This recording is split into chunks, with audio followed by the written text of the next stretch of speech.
Welcome to Bablu voice channel.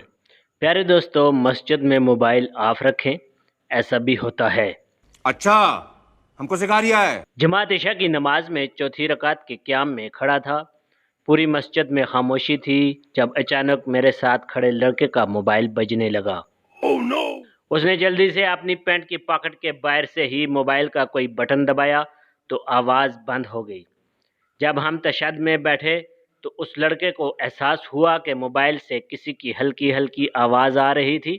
शायद call कटी नहीं थी बल्कि रिसीव वाला बटन दब गया था।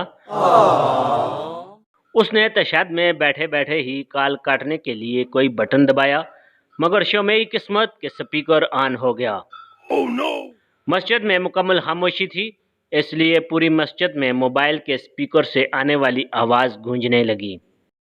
हेलो जान, अभी तक नाराज़ हो? आप बोलते क्यों नहीं? जान प्लीज़ एक बार बात कर लो ना, पक्का अब लड़ाई नहीं करूँगी। खत्म, bye bye, tata, good bye, गया। सच में मेरा अपने कज़न से कोई तहल्लुक नहीं। वो तो दुपट्टा पीको करवाने उसके साथ गई थी तो गोलगप्पे खा लिए जहां आपने देखा। जान प्लीज़। लड़का बेचारा लगा रहा कि किसी तरह कॉल कट जाए, लेकिन उस दिन उसकी किस्मत का सितारा ही गर्दिश में था।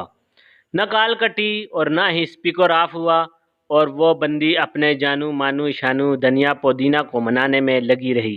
ऐसे तो नहीं होता है। मौलवी साहब ने जल्दी से सलाम फेरा और उस लड़के ने आओ देखा न तो सीधे बाहर की तरफ दौड़ लगा दी। उसके पीछे उसके वालिद मोहतरम भी जूती पहनने के बजाय हाथ में पकड़े बाहर निकल गए, और फिर बाहर जो हुआ उसके आगे मरुख की खामोशी ही बेहतर है।